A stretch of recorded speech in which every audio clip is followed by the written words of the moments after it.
My neighbor's daughter, Lily, vanished when she was 6 years old. No leads, no ransom, just gone. Her parents never moved away, never stopped hoping. Then, last night, after 12 years, their porch light flickered at 3:33 a.m. and Lily walked back inside wearing the same blue dress she disappeared in. Same white sneakers, no dirt, no aging. She looked exactly like she did the day she went missing, except for one thing, her eyes. They weren't Lily's. Her parents were sobbing, clinging to her, but something was off. Lily didn't cry, didn't smile. She just whispered, "I told you I'd come back." But when she left, she was 6. How could she have known she'd return? I watched from my window as they led her inside. An hour later, I saw movement upstairs.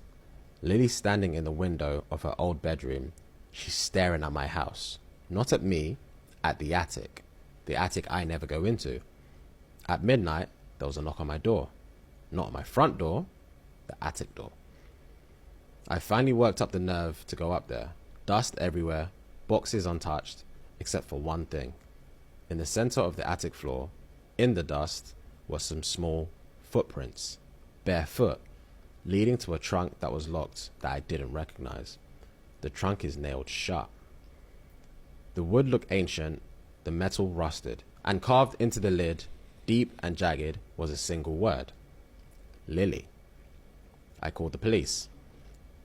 They didn't believe me until they arrived. One officer touched the trunk. The second he did, Lily screamed from the house next door. Not like a child, but like something else. The officers pried the trunk open.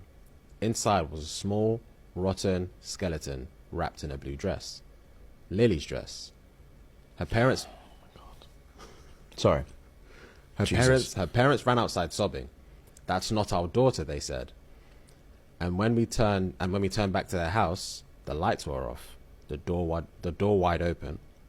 Lily was gone. I don't know what came back that night. I don't know where it went, but sometimes at 3:33 a.m., I see footprints leading from my attic door, and I hear a child whispering, "You found me too soon." I barely slept after that night. Every creak in my house, every shadow in the corner of my eye, I was convinced Lily wasn't gone. And then 3 nights later, I woke up to something chilling. My attic door was open. I grabbed a flashlight and stepped in. The trunk was still empty. The trunk was still there, but empty now. But the footprints, they were different. No longer leading to the trunk.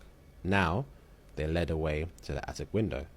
And just beyond the glass, in the moonlight, I saw her. Lily stood in my backyard, barefoot in the frost. Her head tilted slightly, but she looked wrong. Her limbs too stiff, her smile too wide, and her shadow was all wrong. It didn't match her movements. It moved on its own. I ran next door, pounding on her parents' door. When they answered, their faces were pale, hollow, like they hadn't slept in years. Before I could speak, Lily's mother whispered, "You should have left her alone." They invited me inside, locking the door behind me. Then they told me the truth. Lily didn't disappear. We made her disappear. They looked at each other, afraid, and now she remembers. They told me about the night she vanished, the whispers in the walls, the things she started knowing, and the thing wearing her face. "We had to stop it," her father whispered. "We had to bury her." But now that you open the trunk, he swallowed hard. She's free. A loud thud came from the roof. We all froze. Slowly, I turned towards the window.